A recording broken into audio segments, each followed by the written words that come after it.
Glória a Deus.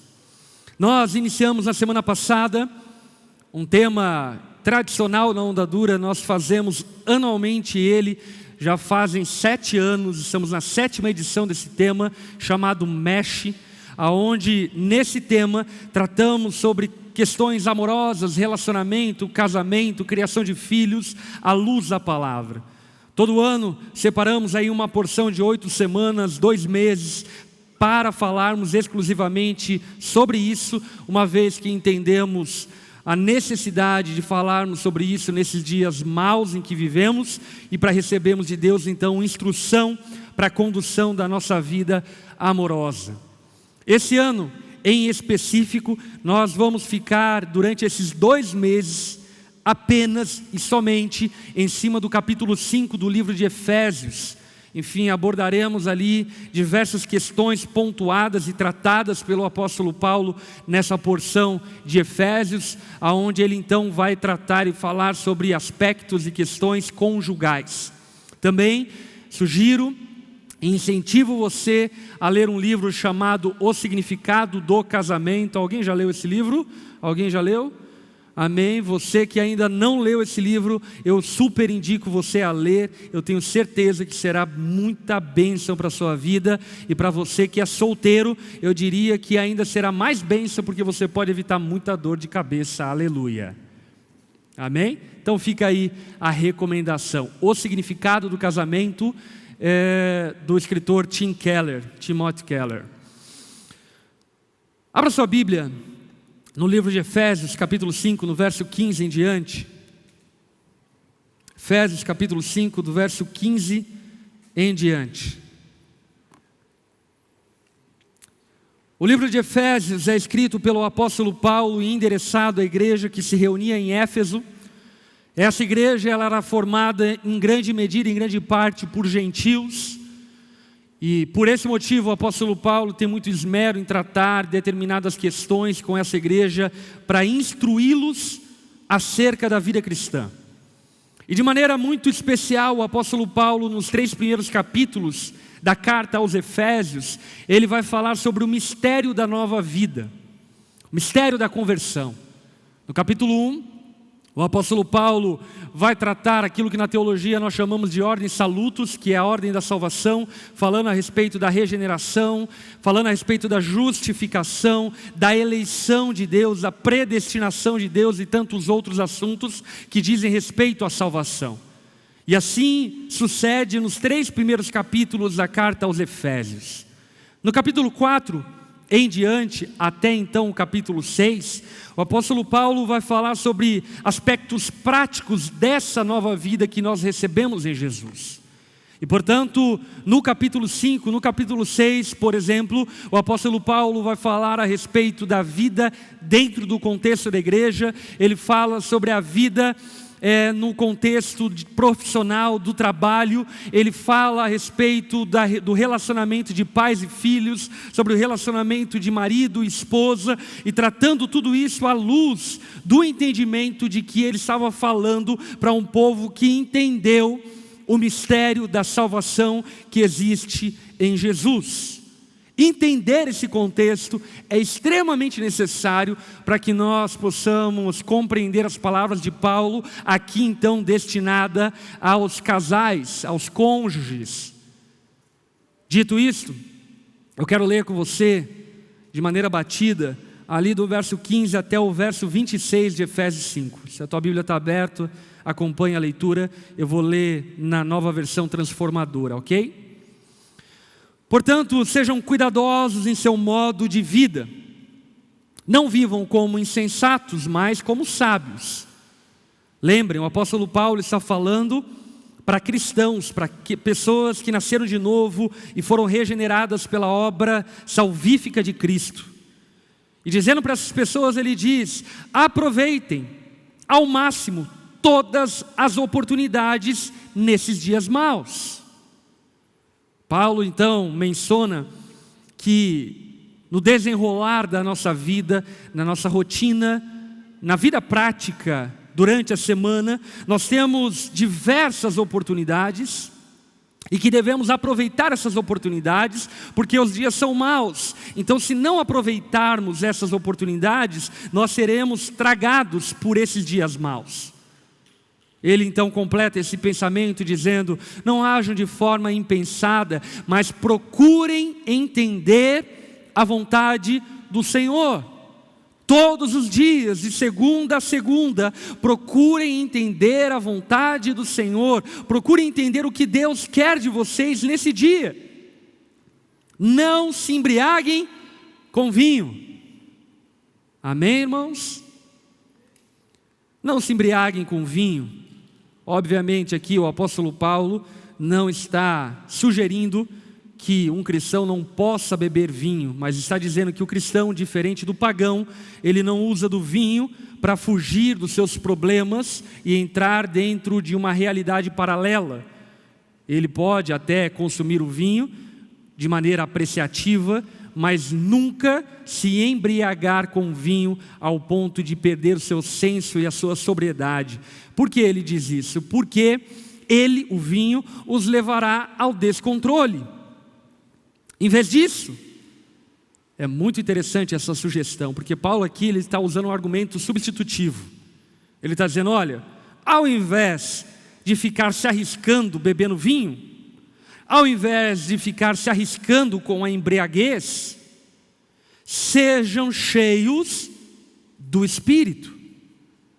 Então, na oportunidade que você teria para beber o vinho, ao invés de beber o vinho, use dessa oportunidade para se encher do Espírito de Deus. E como nós nos enchemos do Espírito de Deus? Olha só o verso 19: cantando salmos, hinos, cânticos espirituais entre si e louvando ao Senhor de coração com música.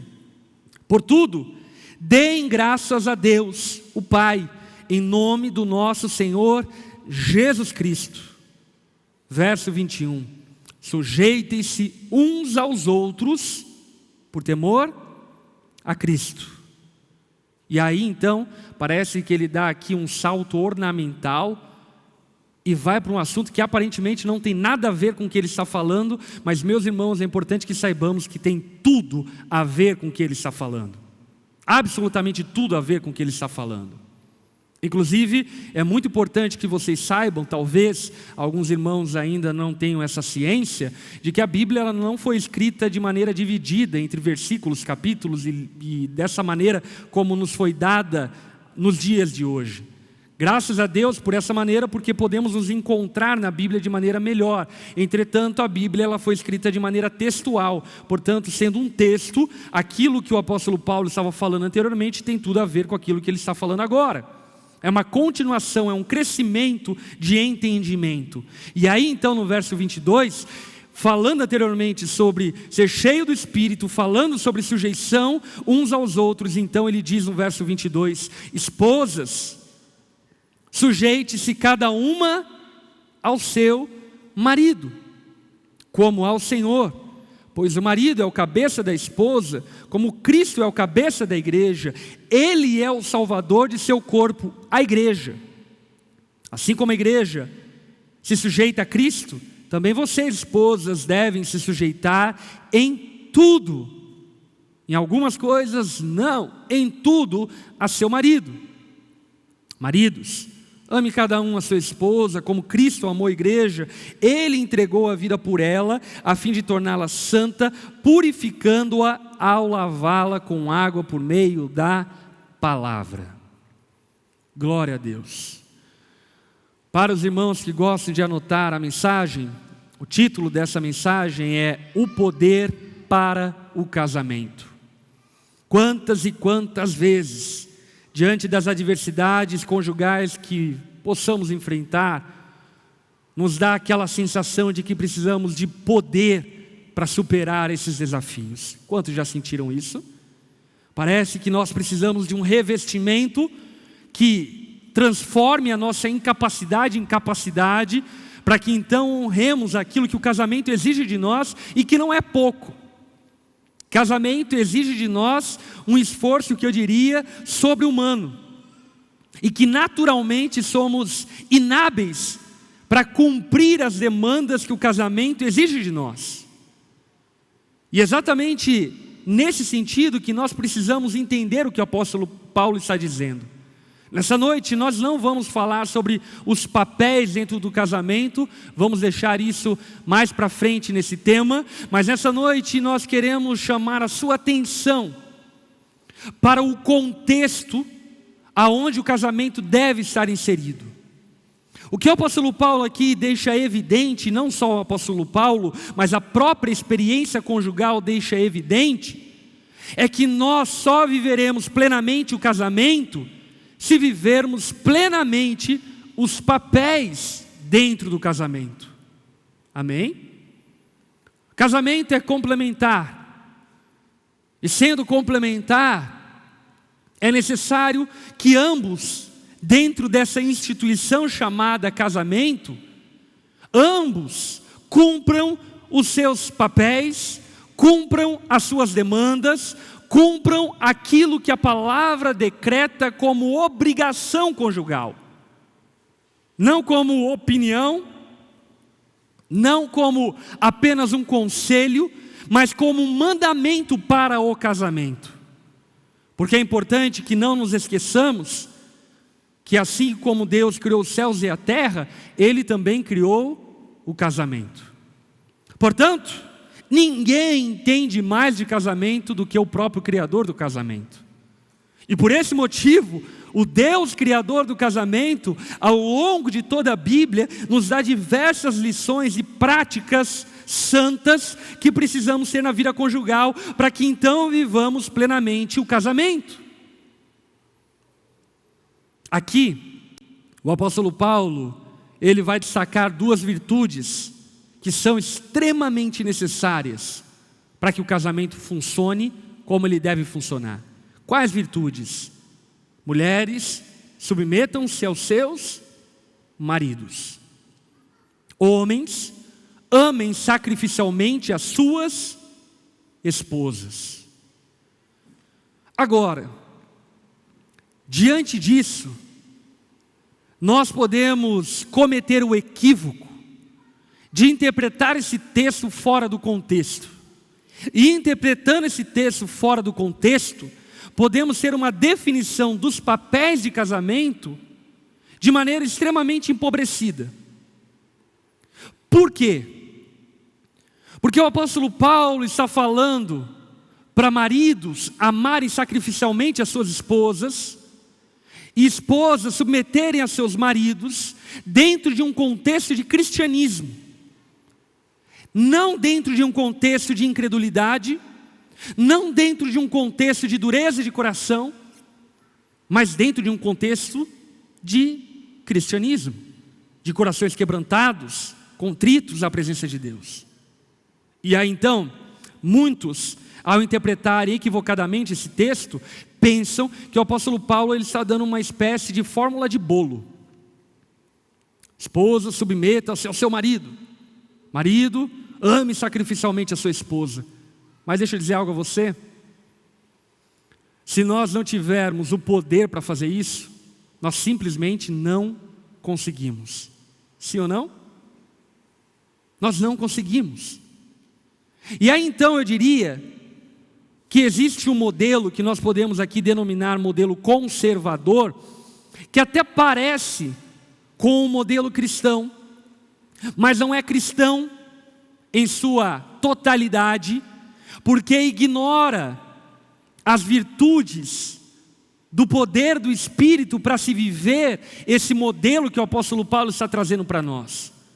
O modelo conservador, ele está baseado nessas exigências do cumprimento de papéis, e sem sombra de dúvida o modelo conservador, ele em grande parte, em grande medida, ele tem a tendência a se tornar um modelo autoritário, aonde, por exemplo, o marido bate a mão na mesa e diz: mulher, você tem que submeter a mim porque eu sou o cabeça da casa. Agora a pergunta que eu faço a você é nesse contexto que o apóstolo Paulo está dizendo para que os maridos exigirem submissão das suas esposas? Sim ou não? Não, obviamente que não. Ou de igual forma, as esposas exigirem dos maridos que cumpram seus papéis.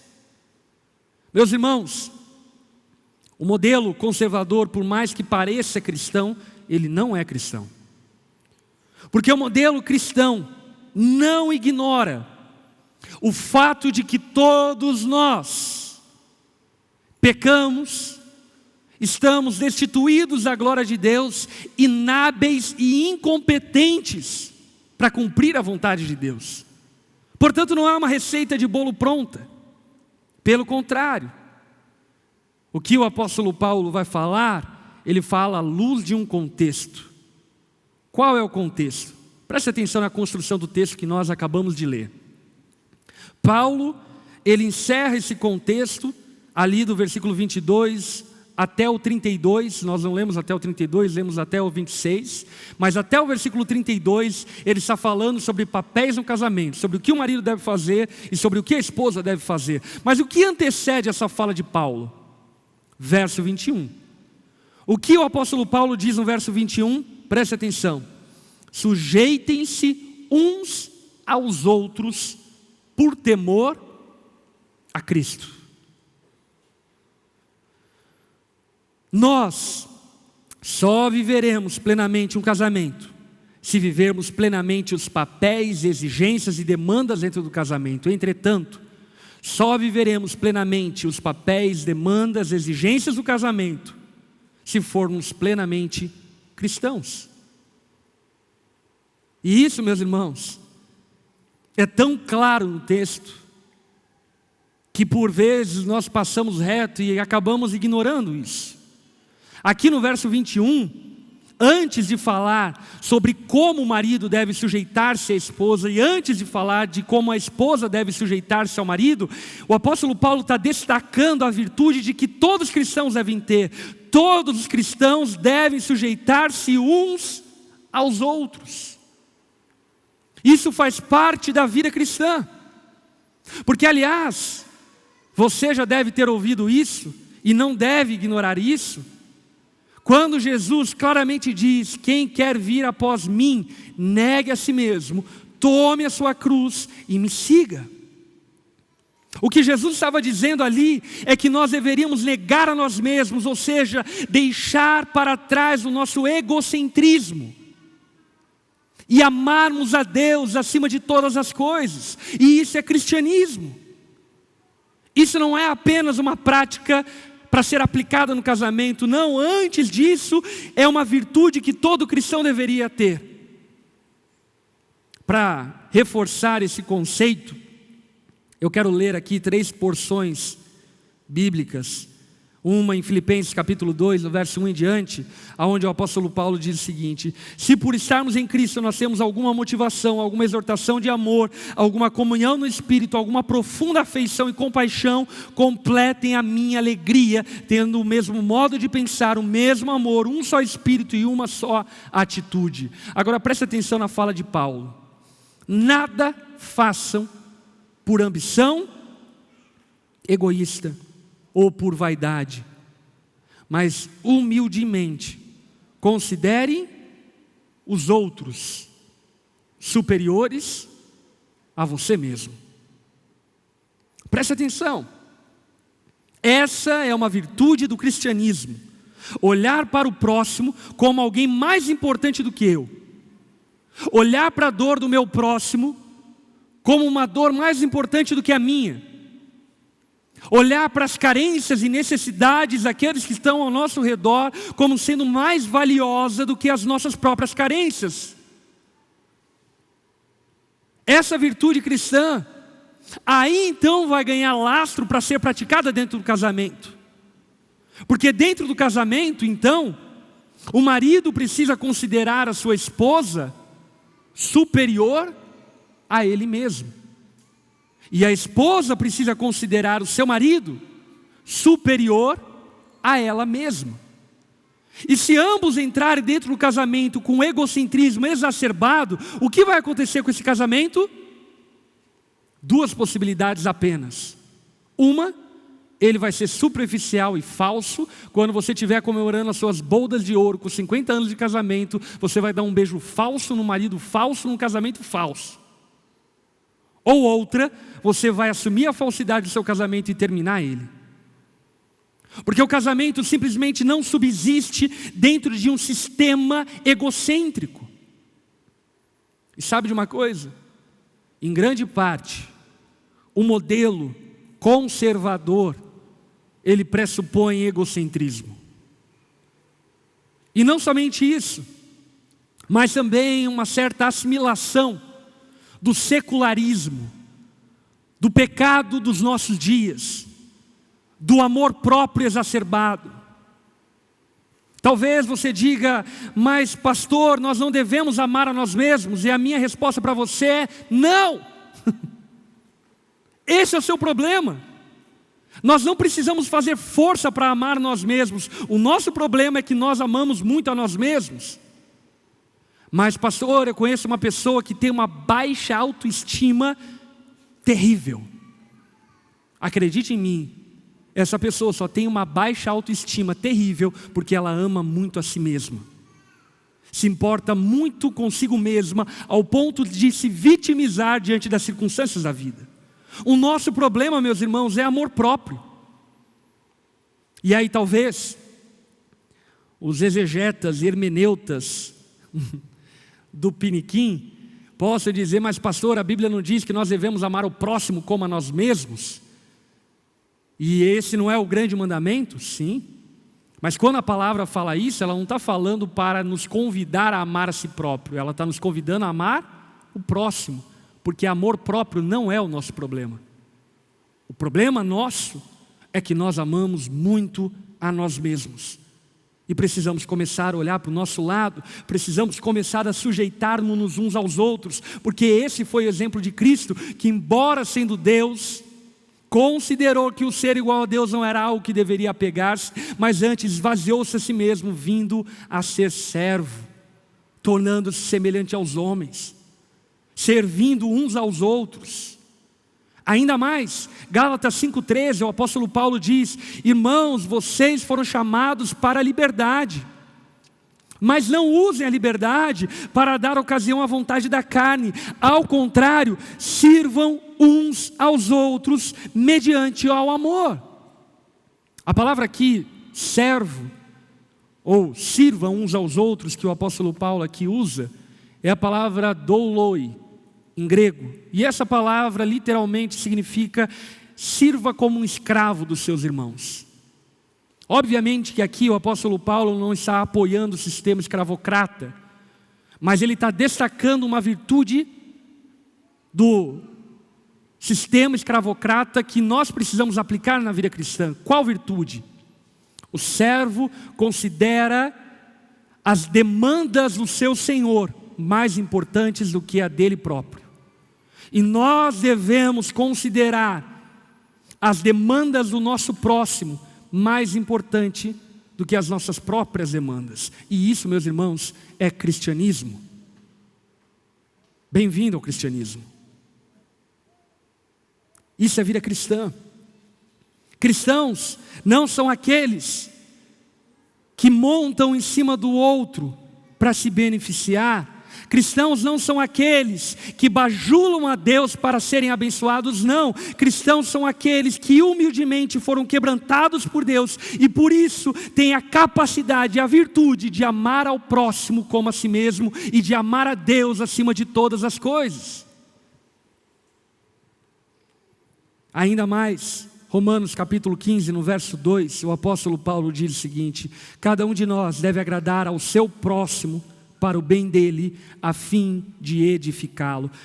O que a palavra toda está nos deixando muito evidente é que quando nós recebemos a graça da salvação de Jesus e recebemos o poder da nova vida que existe em nós através da fé, necessariamente nós precisamos mudar a nossa atitude em relação ao próximo, em relação a Deus.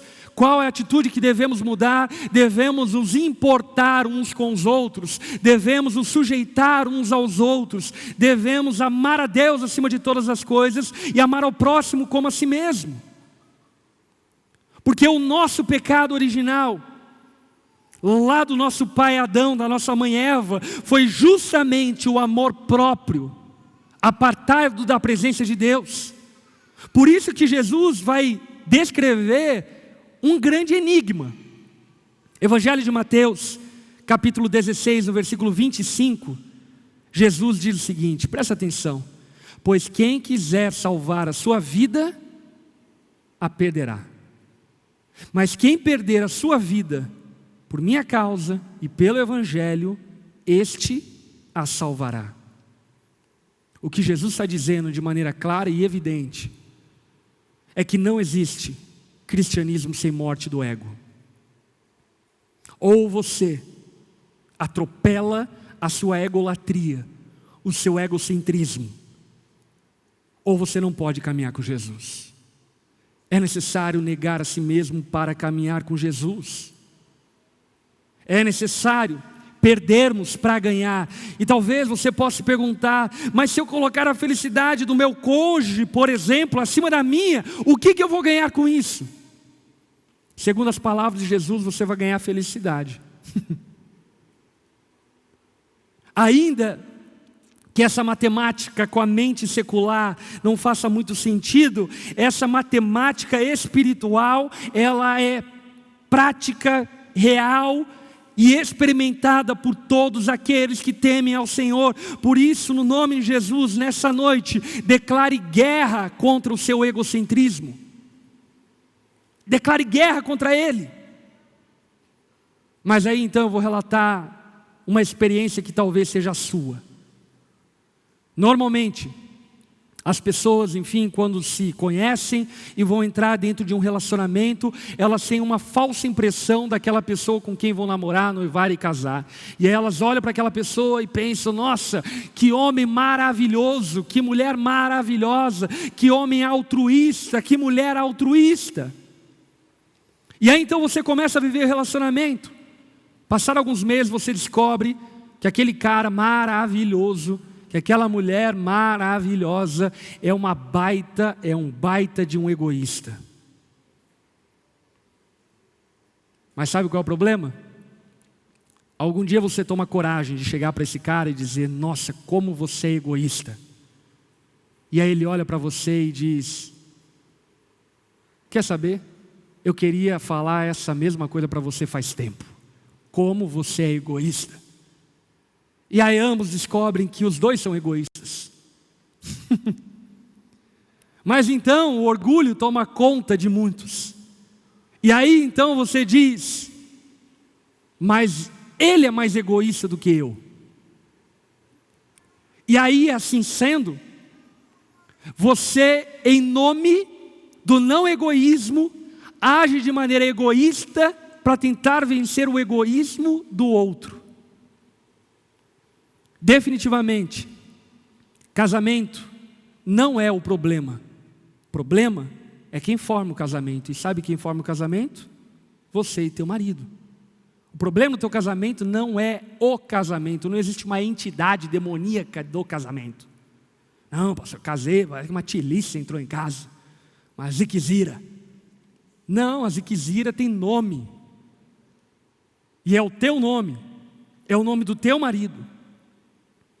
E se vocês não se arrependerem dos seus pecados e se curvarem diante do Senhor, reconhecendo todo o seu egocentrismo, toda a sua vanglória, toda a sua auto-idolatria, você jamais poderá viver o casamento como o casamento deve ser vivido. Jamais. Por quê? Casamento é um ambiente onde o amor deve existir. E sabe qual é a característica do amor? 1 Coríntios 13, 4. O amor é paciente, o amor é bondoso, ele não inveja, ele não se vangloria, ele não se orgulha, ele não maltrata, não procura os seus interesses, não se ira facilmente, não guarda rancor. E para que você viva isso, somente você precisa arrepender-se dos seus pecados. Por isso que a luz do casamento bem-sucedido descrito pelo apóstolo Paulo em Efésios capítulo 5, o que antecede esse assunto é necessário que vocês nasçam de novo. É necessário que vocês se arrependam dos seus pecados. temam ao Senhor, se quebrantem na santa presença dEle. Porque talvez uma síntese de tudo aquilo que estamos falando nessa noite seja essa. Presta atenção. Não se resolve o problema do casamento sem antes resolver o seu problema com Deus. Posso repetir para garantir que você entendeu?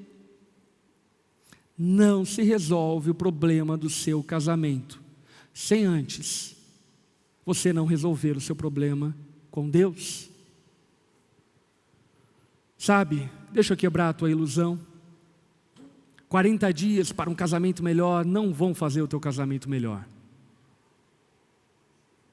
Talvez faça até 40 dias melhor o teu casamento, mas não vão transformar o teu casamento. 10 chaves para um casamento bem-sucedido não vão fazer com que o teu casamento seja bem-sucedido. Talvez te deem até uma boa semana e façam, enfim, essa literatura e esse tipo de palestra serem best-seller e ganharem, enfim, reconhecimento por tal.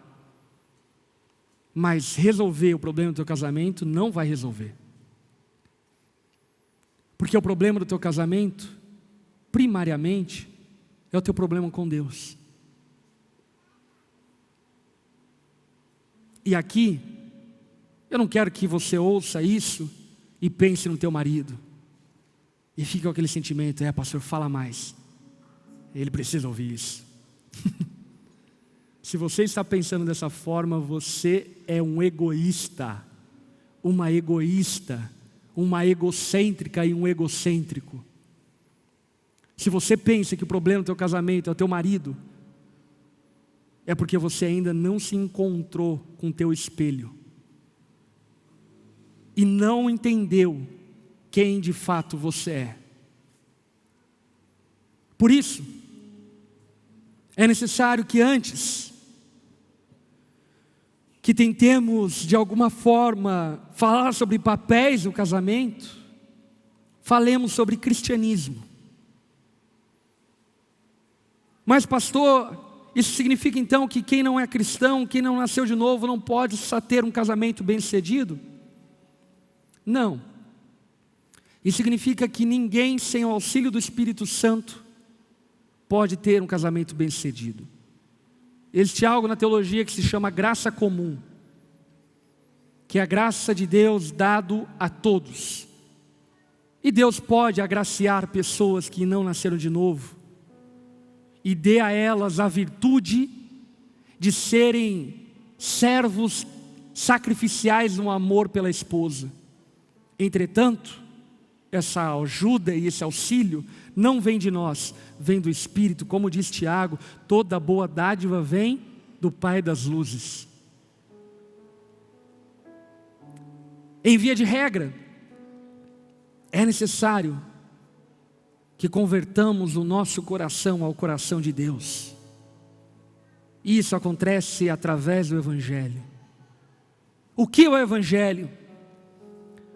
O Evangelho, basicamente, é a constatação que você está perdido e é completamente imperfeito. Escuta aqui, o seu problema não é meramente o que você faz, o seu problema é quem você é. O problema do ser humano não são as suas atitudes, isso é moralismo. O problema do ser humano é sua natureza. Por isso que Jesus diz para Nicodemos em João capítulo 3, que para quem quer ver o reino de Deus é necessário que nasça de novo. Porque o nosso problema não são as nossas atitudes superficiais, mas é o nosso coração. É o nosso interior que precisa ser transformado. E esse interior só pode ser transformado quando nós passamos pela completa humilhação que o Evangelho nos causa. Você é pior do que imagina. Sabe quando você se olha no espelho e diz, nossa, como eu sou bom. Quando você dá umas moedinhas no semáforo e diz, como eu sou generoso. Isso tudo é uma maquiagem para o quão problemático nós somos distantes de Deus. Terapias são bem-vindas, mas elas não resolvem esse problema. É necessário que você reconheça a sua total imperfeição, perdição. Mas pastor, eu sou uma boa pessoa, eu pago minhas contas. Esses são os piores, porque são auto-enganados. Porque os seus pecados socialmente são bem vistos, então eles nunca chegam ao entendimento de que são pecadores. Os seus pecados, os meus pecados, os nossos pecados são tantos, que Jesus, o Santo de Deus, teve que morrer em nosso lugar. Você entende o que é isso? O próprio Deus teve que se esvaziar da sua glória, tornar-se semelhante a nós, para que, sendo semelhante a nós, pudesse nos substituir na cruz do Calvário e receber sobre os seus ombros toda a ira proveniente do nosso pecado sobre si. Você, eu, nós somos tão pecadores que Jesus teve que morrer em nosso lugar. Contudo, isso não apenas demonstra a nossa total inabilidade e imperfeição, mas também de maneira graciosa, demonstra o quanto nós somos amados. Jesus morreu por você, por mim, quando nós não o amávamos, quando nós não nos importávamos com Deus, nem com a sua vontade. Ele nos amou primeiro. E agora, em Cristo você está plenamente aceito pelo Pai, não por mérito, mas pela sua graça. E sabe o que acontece a partir disso? O Evangelho tem a sua ação, quebrantando-nos, porque nunca mais alguém que passou pelos pés da cruz de Cristo vai conseguir olhar para outro ser humano e se achar superior a ele. É impossível que isso aconteça. Porque, meus irmãos, se o apóstolo Paulo disse dele mesmo, de que ele era o pior de todos os pecadores, quem somos nós? Quem sou eu? O apóstolo Paulo, meus irmãos, ele curava as pessoas com lenço. Ele escreveu a maior parte do Novo Testamento. Ele subiu aos céus. Deus disse para ele ficar e ele disse que não queria ficar, porque entendia que deveria pregar o Evangelho. Quem somos nós? Então preste atenção o quanto isso tem efeito prático no casamento. Porque grande parte dos problemas conjugais passa exatamente pela falta do entendimento do Evangelho. Você olha para o seu marido que talvez tenha sim alguns desvios morais e pecados a serem consertados, mas você olha para ele com ar de superioridade. No dia em que você olhar para ele com um olhar de humildade, de serviço, de quebrantamento, acredite, Deus começará uma obra de santificação na sua casa. No dia em que você, marido, começar a olhar para sua esposa como superior a si mesmo, Deus começará uma obra transformadora na sua casa. Agora preste atenção nessa escada que nós estamos aqui entendendo. Paulo, ele fala então sobre vivermos plenamente o casamento a partir da vivência plena dos papéis e das exigências e demandas do casamento. Primeiro ponto. Segundo ponto, Paulo diz que só viveremos isso se nos sujeitarmos uns aos outros, e isso extrapola o casamento, é praticado no casamento, mas isso toca todas as áreas fora do casamento. E isso é uma virtude cristã de quem nasceu de novo. Mas o que vem por primeiro desse discurso todo? O que vem antes de Paulo falar sobre sujeição, de Paulo falar sobre papéis. O que vem antes de tudo é: não se embriaguem com vinho, pois leva à libertinagem. Em vez disso, sejam cheios do Espírito Santo. Sejam cheios da presença de Deus. A felicidade profunda que o casamento pode proporcionar é resultado do serviço sacrificial do poder do Espírito Santo atuando na vida de quem nasceu de novo. Quer um exemplo bem prático disso? Essa semana, terça-feira é meu dia de descanso. E aí então eu almocei, e depois do almoço fui para a cama, fiquei deitado na cama lendo algumas coisas. Enquanto isso, a Lari, nessa loucura de pandemia, estava auxiliando as crianças em relação aos estudos, escola e etc e tal, e ficou estudando com as crianças lá na cozinha. E eu fiquei no quarto. Aí então a Lari, já era umas 3 da tarde mais ou menos, ela saiu da cozinha, foi até o quarto, abriu a porta e falou alguma coisa que eu não vou lembrar muito bem os termos que ela usou, tamanha ira que eu fiquei. Mas ela falou alguma coisa do tipo assim: e aí, reizinho, o que você está fazendo aí? Meus irmãos, é esse momento que o vulcão nasce em nós. Aquele vulcão inativo entra em atividade, dá vontade de você dizer poucas e boas, levantar, bater a mão na mesa, dizer: mulher, tu tá louca, eu que pago as contas dessa casa. Mas o problema é que eu estava estudando sobre isso. E não só estudando sobre isso, mas estava cheio do Espírito, sensível à voz do Espírito. E imediatamente o Espírito Santo falou comigo: não fala nada. E aí então eu levantei da cama, quase que no mesmo momento, abri a porta, cheguei na cozinha, puxei a cadeira, sentei na mesa, perguntei para o Zaio: e aí, Zaio, o que você precisa de ajuda? E a gente passou ali alguns momentos estudando junto. O que é isso, meus irmãos? Amor sacrificial. Agora a pergunta que eu te faço é: como eu consegui praticar isso? Porque eu sou essa pessoa? Não. Eu consegui praticar isso porque eu sou cheio do Espírito Santo. E você só irá conseguir praticar isso se estiver cheio do Espírito Santo. Por isso, o segredo, se assim nós podemos dizer, o poder para um casamento pleno é proveniente de uma vida cheia do Espírito Santo.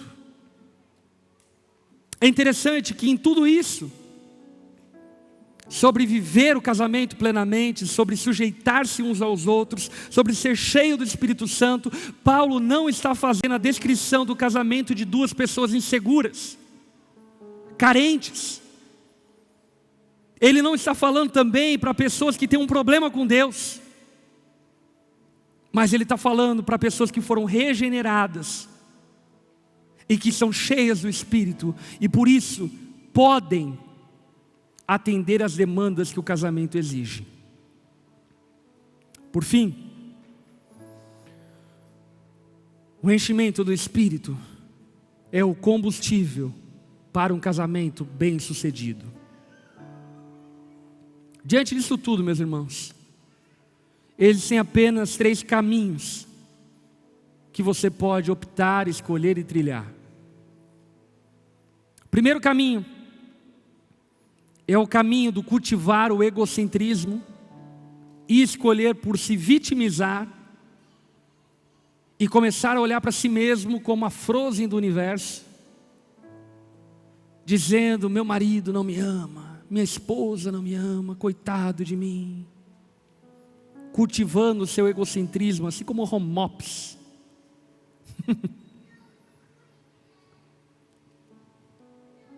Adoecendo, amargando. Essas pessoas certamente viverão um casamento infeliz. Mas é um caminho, é uma opção que você tem.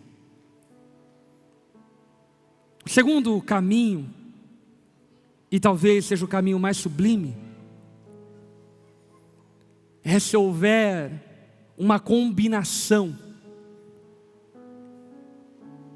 perfeita entre o marido e a esposa, aonde os dois reconhecem o quanto são egoístas, o quanto precisam se quebrantar diante de Deus, se humilham diante de Deus, se arrependem dos seus pecados e assim então mudam seus casamentos.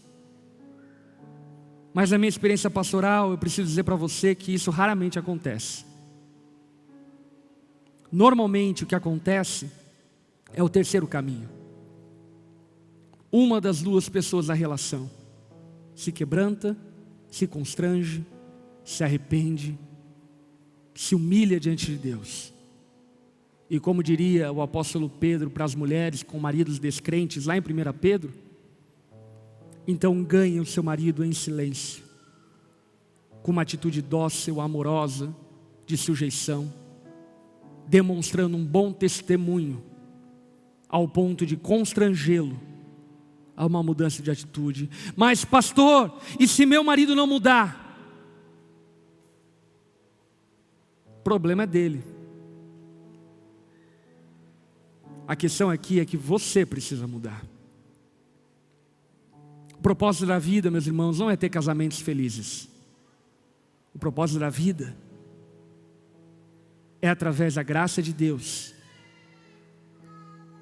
sermos transformados de glória em glória à imagem do Filho de Deus, para que um dia nos encontremos com Ele.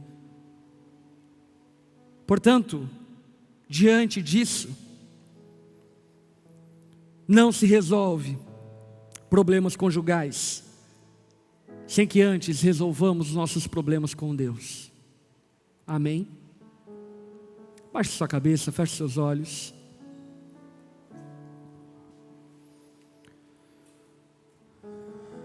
Senhor Jesus,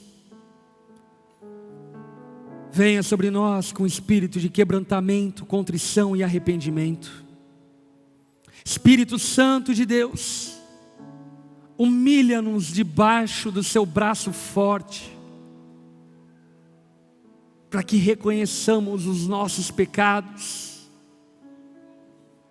para que paremos de transferir a responsabilidade das mazelas que vivemos para as pessoas ao nosso redor e assumamos as nossas responsabilidades. Jesus, convença o nosso coração. Em teu nome que nós oramos. Amém. Ainda de cabeça baixa, olhos fechados.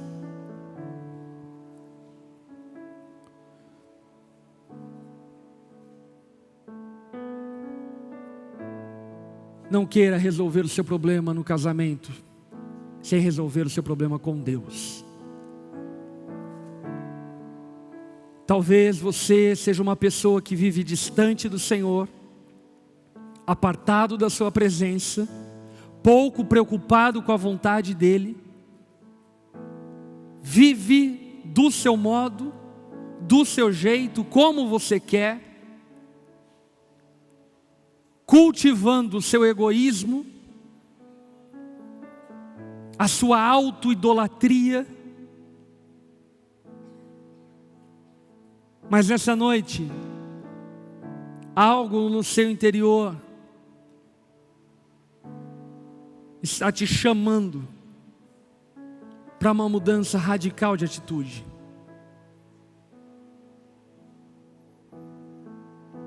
Eu preciso dizer para você que talvez essa vontade que está brotando no seu interior de viver algo novo, de conhecer a Deus, de se aproximar dEle, ter um relacionamento com Ele, é gerado pelo próprio Deus que está te chamando para esse relacionamento. Talvez você não saiba como, talvez você não saiba que passo dar nessa direção, e eu preciso dizer para você que não são passos que precisam ser dados, porque foi Deus que se aproximou de você. A única atitude sua, como diria Lutero, é levantar a sua mão pobre, humilhada, suja, e estender a sua mão para Deus, clamando por misericórdia. Se nessa noite você deseja, anseia experimentar essa vida com Deus e receber esse milagre do novo nascimento que Ele opera, no seu lugar, de cabeça baixa, olhos fechados, Jesus está aqui nessa noite e Ele ouve e conhece teu coração. Se você quer viver isso, se você se sentir chamado por Deus para viver esse relacionamento com Ele, eu quero te convidar a repetir essa oração junto comigo. Diga assim para Jesus: Senhor Jesus, eu reconheço meus pecados, as minhas faltas, eu reconheço a minha total inabilidade e incapacidade. Eu reconheço os meus pecados e me arrependo deles. Jesus, faz algo por mim que eu não consigo fazer por mim mesmo. Eu quero te conhecer, Jesus. Eu reconheço que você é o único Deus e o único que pode me salvar. Por isso, Jesus, tenha misericórdia de mim. Eu me humilho na sua presença e clamo por seu socorro. Eu faço essa oração em nome de Jesus. Amém e amém. Se você fez essa oração, levante uma das suas mãos do seu lugar. Eu quero te ver, eu quero orar por você e colocar sua vida diante do Senhor. Amém, amém. Todos esses que levantaram as suas mãos, se coloquem em pé, nós vamos orar por vocês nesse momento. Os nossos voluntários vão até você e vão entregar a você um livretinho com algumas passagens e princípios bíblicos que vão fazer você entender aquilo que Deus está fazendo na sua vida. Então, depois, quando vocês forem para casa, peguem esse livretinho, leiam ele com calma, reflitam e vivam a partir daquilo que o Espírito Santo falar com vocês. Quero convidar a igreja a estender a mão em direção a essas pessoas. Se você que está nos acompanhando no YouTube também fez essa oração, entregando sua vida a Jesus, eu quero convidar você a se manifestar aqui no chat, dizendo: eu entreguei a minha vida a Jesus, para que nós também possamos orar por vocês. E eu quero convidar a todos nós a orarmos por esses irmãos. Vamos orar. Senhor Jesus, nós te bendizemos e agradecemos, porque sabemos que a sua graça foi derramada sobre nós aqui nessa noite. Jesus, obrigado, porque através da sua palavra nós sabemos que só o Senhor pode nos levar para esse lugar de arrependimento.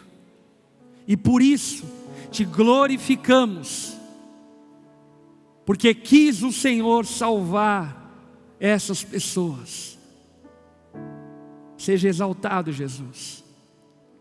Clamamos que as suas promessas possam ser cumpridas na vida delas, que elas recebam o selo do teu Espírito e a partir de hoje vivam uma nova vida contigo. As abençoe dessa forma, Jesus. Oramos por isso, em nome de Jesus. Amém e amém. Quero convidar a igreja a dar uma salva de palmas, glorificar a Jesus.